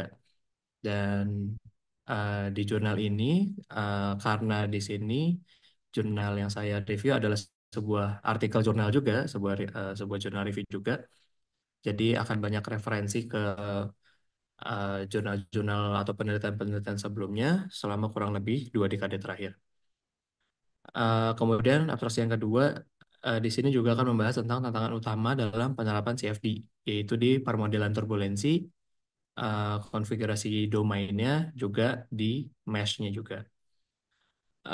Kemudian di jurnal ini juga memberikan tinjauan komprehensif tentang studi CFD terkait bangunan tinggi. Seperti tadi yang saya bilang, ada pembahasan tentang interaksi fluida struktur, dan di sini akan dibahas yang lebih kompleks juga.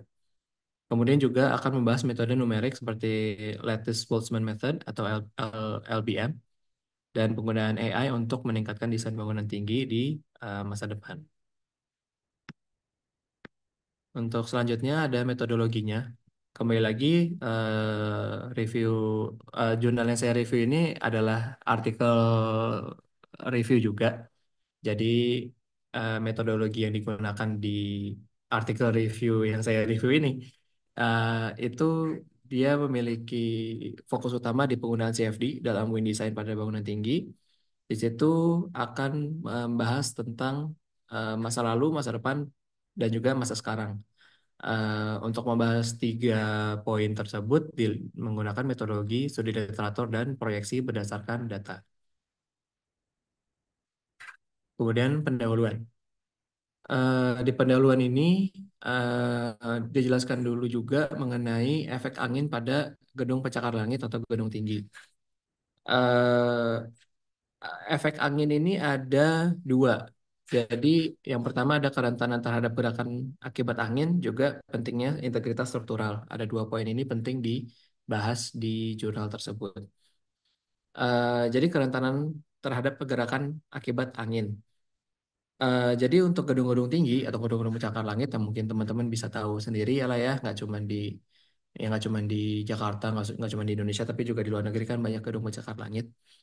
Eh, Identiknya gedung pencakar langit itu memiliki bentuk yang ramping. Maka itu eh, melalui studi yang dilakukan dapat disimpulkan, dapat dirangkum juga sama peneliti-peneliti sebelumnya bahwa bentuk yang ramping dari gedung pencakar langit ini itu rentan terhadap efek angin. Juga kerentanan akibat angin ini itu disebabkan juga oleh penggunaan material yang ringan. Tentunya untuk membangun sebuah gedung pencakar langit ini nggak bisa menggunakan bahan yang cukup berat gitu ya. Jadi menggunakan material ringan kebanyakan, dan di sini berpengaruh ke efektivitas struktur dan kenyamanan penghuni gedung tersebut gitu. Mungkin untuk gedung kantornya akan berpengaruh ke kenyamanan karyawannya juga gitu. Karena kalau bahannya ringan atau bahannya mungkin agak kopong akan kerasa ketika uh, terkena oleh angin untuk gedungnya. Kemudian di poin keduanya untuk di efek angin ini adalah di pentingnya integritas struktural, yang dimana angin ini merupakan lateral load utama yang dipertimbangkan dalam desain bangunan untuk memastikan stabilitasnya. Itu jadi intinya dijelaskan bahwa ya dalam membangun gedung tinggi, angin ini salah satu load, salah satu beban yang menjadi faktor utama untuk dibahas gitu, karena semakin tinggi juga gedung kan makin banyak faktor yang perlu dibahas karena ketidakpastiannya ya gitu. Angin salah satunya. Kemudian masih ada di pendahuluan juga dijelaskan mengenai teknik eksperimental untuk evaluasi angin. Tentunya kita juga di CFD juga tidak asing dengan yang namanya wind tunnel atau terowongan angin. Di jurnal ini juga dijelaskan tentang pengujian terowongan angin.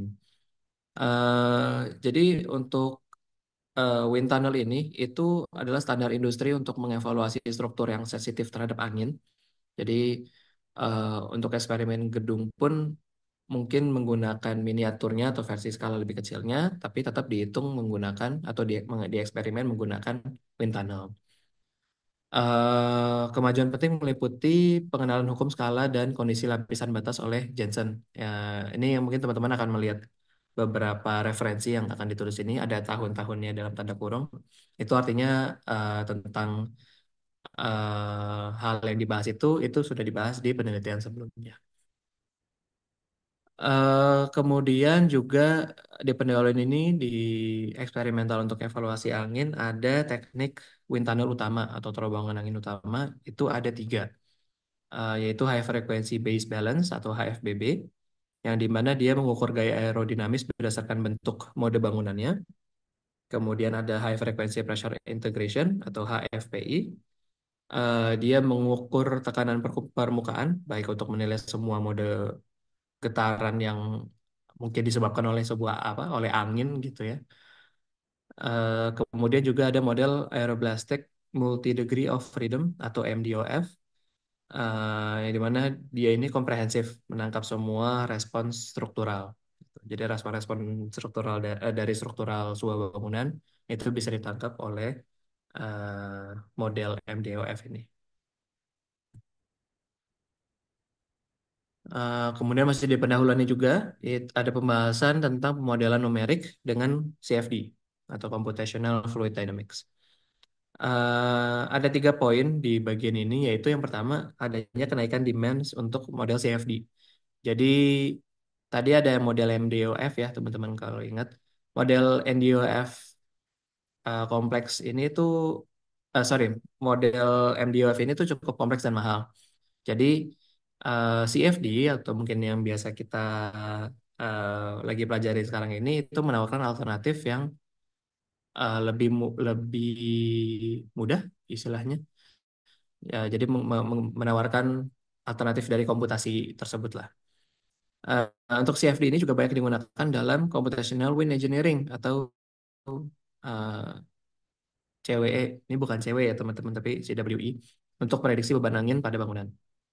Membahas tentang CFD juga pastinya akan membahas tentang keunggulan dari CFD ini. Yang pertama ada memungkinkan studi parametrik dan pengumpulan data spasial tanpa instrumen fisik. Jadi kita nggak perlu repot-repot nyiapin eh, barang-barang atau alat-alat untuk eksperimen. Kemudian juga fleksibel untuk pemodelan skenario angin perkotaan yang lebih kompleks. Juga bisa membahas tentang kenyamanan pejalan kaki dan juga dispersi polutan atau polusi yang ada. Selanjutnya juga tentang CFD ada pembahasan tentang tantangan CFD untuk bangunan tinggi. Jadi ada beberapa tantangannya. Yang pertama di permodalan turbulensinya, dari efek Reynolds juga, Reynolds number maksudnya, dan pembuatan profil aliran angin yang masuk ke gedung. Kemudian penelitian ini juga termasuk di penelitian sebelum-sebelumnya itu berfokus pada peningkatan pembuatan mesh model turbulensi, ya kayak RANS atau LES atau ya, maksudnya LES, juga metode interaksi fluida struktur. Itu tadi pendahuluan yang ada di jurnalnya. Mulai masuk ke pembahasannya, yang di mana pertama adalah penerapan CFD dalam desain angin untuk bangunan tinggi. Beberapa aplikasi awal CFD pada bangunan tinggi itu sebagian besar digunakan untuk menentukan beban dan gaya angin pada bangunan. Eh, Aplikasi dan penelitian CFD juga telah berkembang dari validasi bangunan yang terisolasi ke pemodelan yang lebih canggih. Jadi hal itu tuh termasuk yang pertama studi modifikasi bentuk aerodinamis. Jadi mungkin teman-teman tahu bentuk gedung sekarang, gedung pencakar langit pun juga bentuknya mungkin bisa dibilang kurang apa ya, unik lah, bukan kurang familiar tapi unik. Jadi itu juga ada salah satu bagian dari bangunan itu sudah dilakukan studi modifikasi bentuk aerodinamisnya.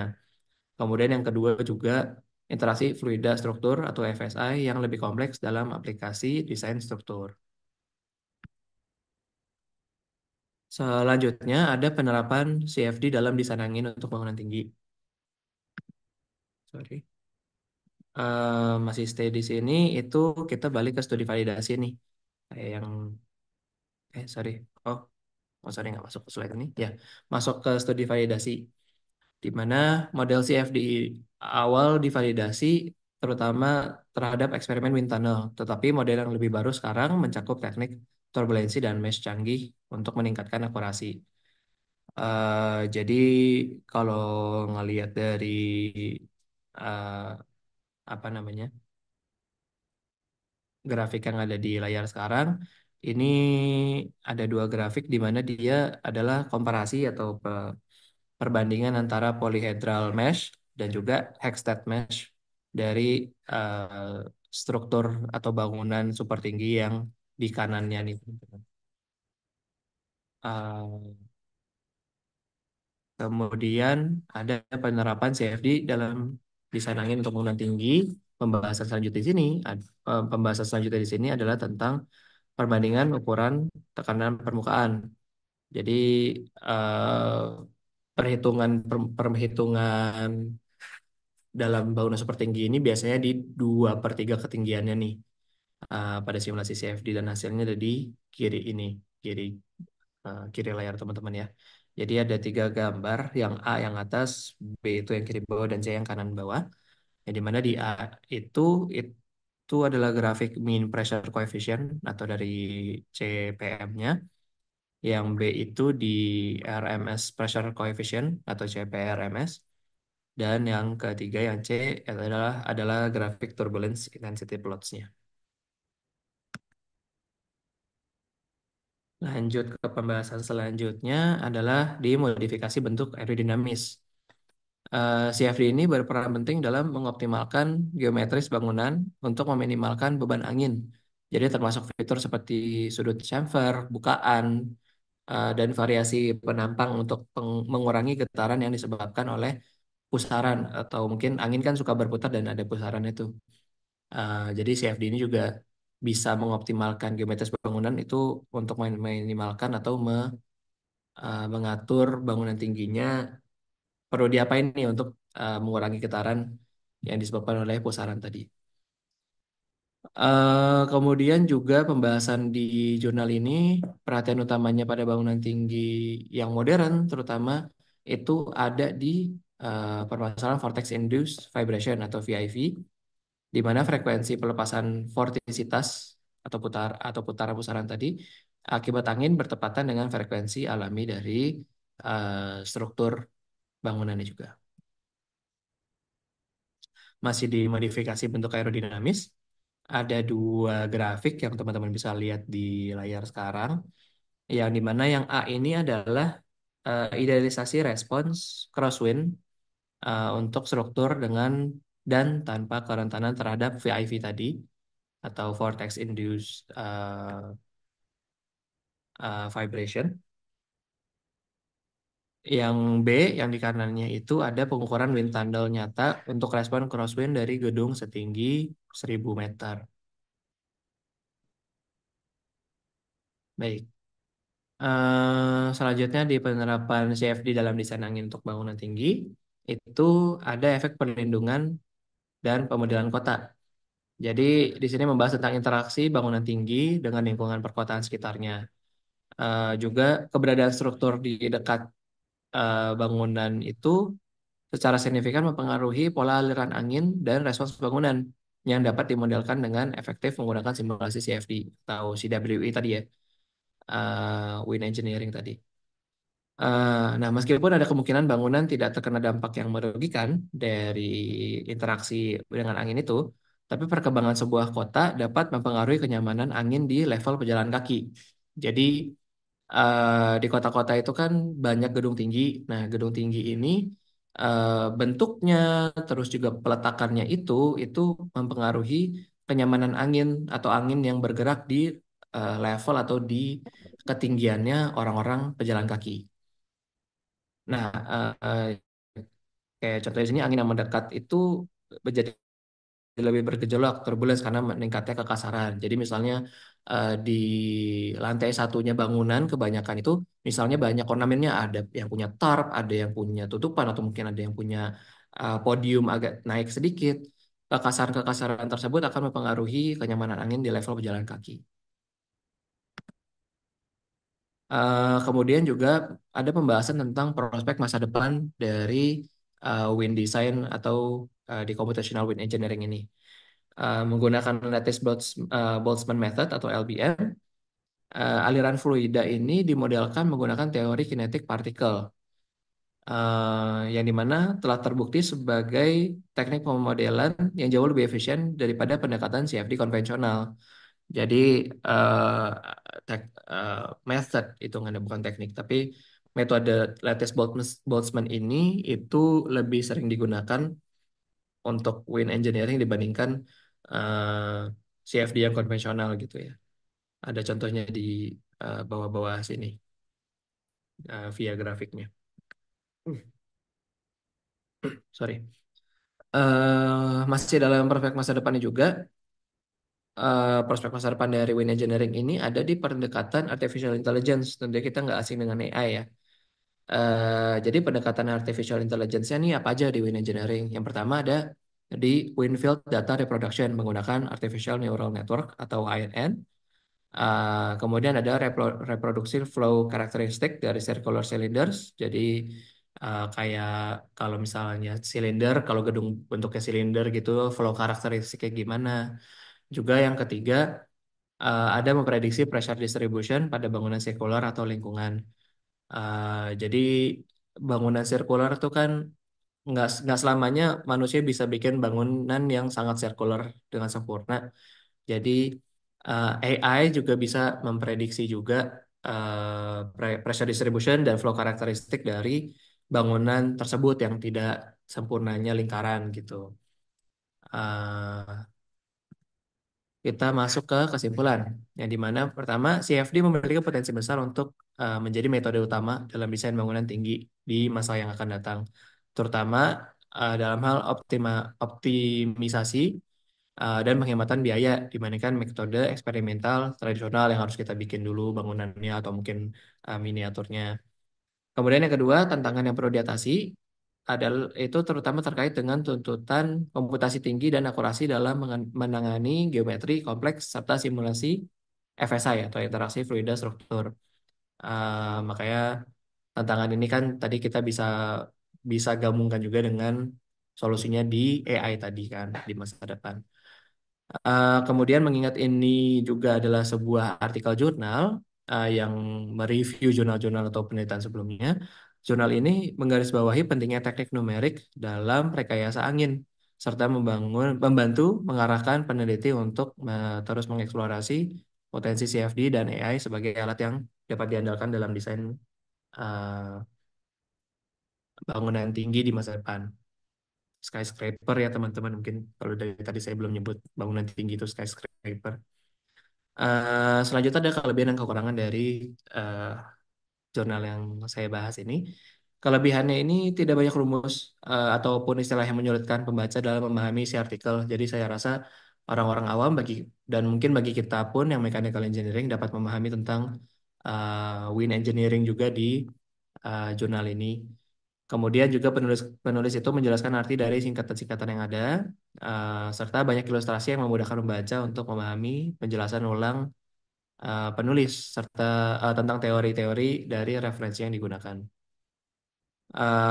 Kemudian ada kekurangannya juga, yang dimana yang pertama menurut saya ada beberapa poin itu penulis hanya menuliskan judul atau nama dari teori yang dijelaskan pada referensi yang penulisnya baca, sehingga pembaca eh, kondisinya di dalam konteks ini adalah saya itu kurang dapat memahami isi dari teori tersebut.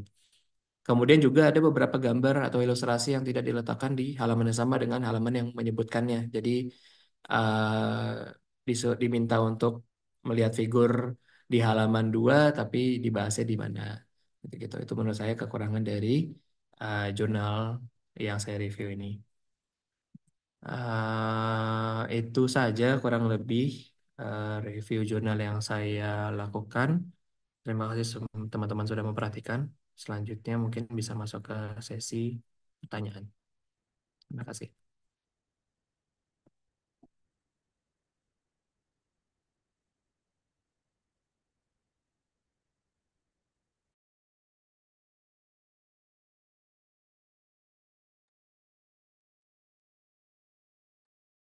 Rifat izin bertanya. Iya, Bang. Ya.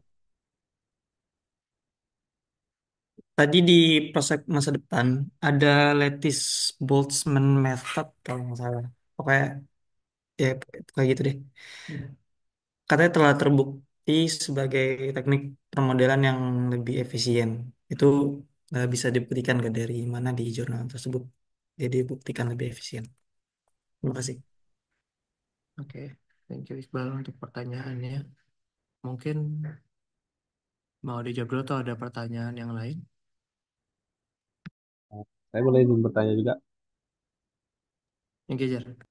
Tadi kan ada di wind tunnel, wind tunnel ada beberapa teknik kan, ada kalau nggak salah ada 3 teknik yang dijelaskan di jurnalnya kan, di artikelnya. Apakah Ya, ada kelebihan dan kekurangan yang dijelaskan dalam artikelnya dari ketiga teknik tersebut? nah, oke. Terima kasih itu Eh, pertanyaannya. siap, yang kejar. Hmm, oke, sorry ya Bal, mungkin ini karena udah apa, lagi ngebuka yang bagian pertanyaan Jeremy, sekalian dibahas lagi aja dulu. tentang tiga teknik wind tunnel utama yang dibahas di jurnal ini ada HFBB, HFPI, sama MDOF. Dijelasin sih, jadi kurang lebih untuk HFBB ini dia itu akurat mencatat gaya di dasar bangunan, tapi ada kekurangannya juga yang dimana dia kesulitan untuk mencatat gaya di atau sorry mencatat tekanan di cladding. Cladding itu kayak ini ya, kepadatannya sepemahaman saya, kepadatan di dasar bangunan gitu, kepadatan macam-macam, kepadatan struktur dan lain-lain. Kemudian di HFPI itu dia kelebihannya pembuatan modelnya itu lebih mudah, tapi itu juga terbatasi pada instrumen untuk detail permukaannya. Jadi kan kayak tadi saya bilang bisa aja dari gambar atau mungkin dari yang terjadi di lapangan dari eksperimen itu kan ada detail yang berbeda tuh di permukaannya. Nah itu kalau ada perbedaan di situ, ya pembuatan model di HFPI-nya ya bisa dibilang terbatasi juga gitu. Kemudian di MDOF itu seperti di slide selanjutnya dibilang dia itu sulit dan mahal untuk dibuat karena eh, apa namanya dari tingkat kesulitannya sih memang bisa dibilang di jurnal tulisannya adalah MDOF ini ya sulit dan mahal gitu. Makanya biasanya nih untuk MDOF sendiri itu digunakannya pada tahap akhir desain. Jadi kalau nggak ada perubahan lagi, kalau misalnya nggak ada revisi-revisi lagi tuh, makanya baru dibuat tuh teknik wind tunnel MDOF ini tuh baru dilakukan gitu. Gitu sih Jar paling kelebihan dan kekurangan yang dibahas di jurnal ya. Oh, ya, baik. Terima kasih untuk penjelasannya, Pak. Oke. Lanjut ke pertanyaan dari Iqbal tadi itu tentang ya tadi kan dijelasin tentang bahwa LBM ini terbukti sebagai teknik pemodelan yang lebih efisien ya.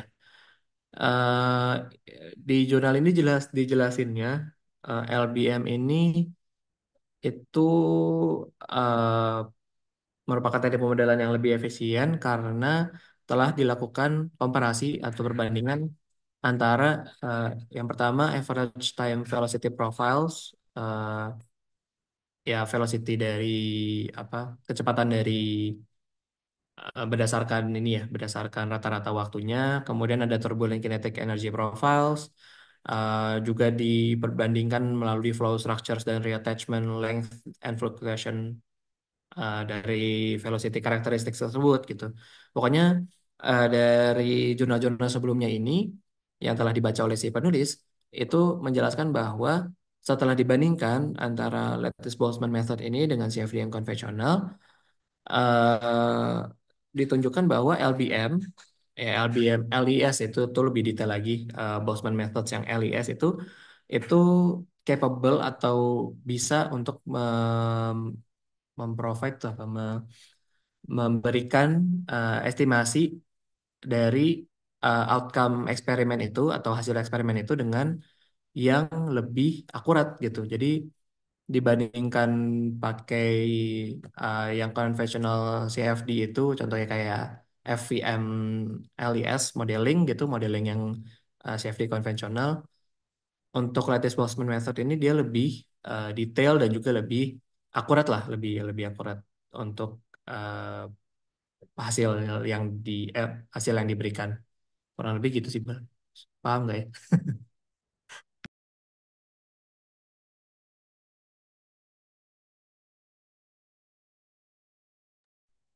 Cukup, cukup. Terima kasih. Oke, semoga nggak membingungkan ya teman-teman.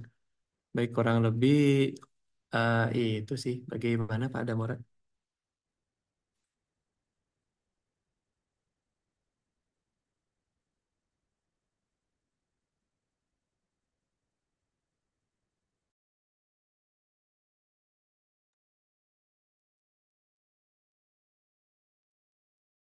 Mana izin Pak Damora?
Mohon izin Pak Damora. Suara saya terdengar, Pak.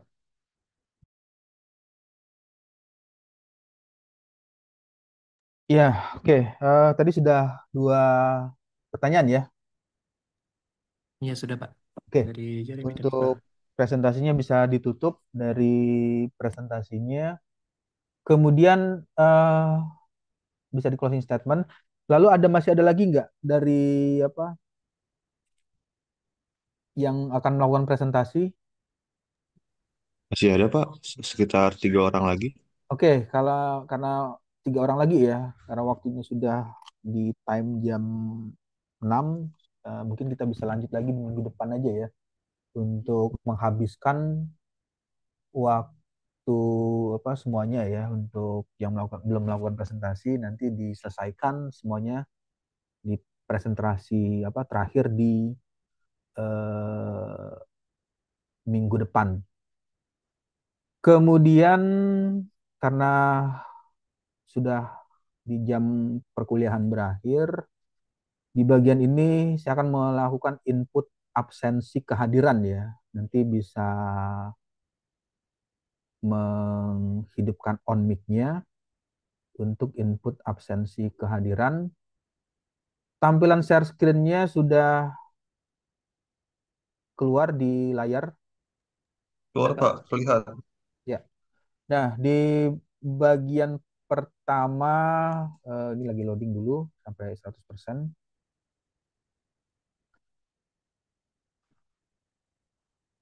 Yang pertama ini, sebentar, ini Iqbal Fadli ada? Ada Pak, hadir saya. Oke, lalu yang kedua adalah Anton Dwi Prabowo. Hadir Pak. Kemudian Fajar Nurdiansah. Ada Fajar Hadir Nurdiansah. Pak, hadir. Oke, ada ya. Muhammad Bakhtiar Rifai. Hadir Pak. Oke, kemudian Syarif Andika Hadir ada. Pak, hadir, hadir. Oke, lalu yang selanjutnya nomor 6 Trianda Iqbal Ramadan. Hadir, Pak. Kemudian Jeremy Francisco. Hadir Pak. Selanjutnya Rifat Satrio, Hadir, Pak. Muhammad Farad Sutaria, Hadir Pak. Miftahudin Hidayat, Hadir Pak. terakhir Eko Andi Prasetyo. Ada Eko Andi Prasetyo. Hadir Pak. Ya, oke. Jadi ini adalah input absen kehadiran untuk pertemuan ke-15. Jadi nanti untuk yang belum melakukan presentasi di tugas individunya nanti akan kita lakukan di minggu depan untuk melakukan presentasi review artikel. Berakhirnya waktu dari perkuliahan untuk aplikasi Sebdi, saya ucapkan selamat sore. Wassalamualaikum warahmatullahi wabarakatuh. Waalaikumsalam warahmatullahi wabarakatuh. Terima kasih Pak. Ya. Selamat sore juga Pak.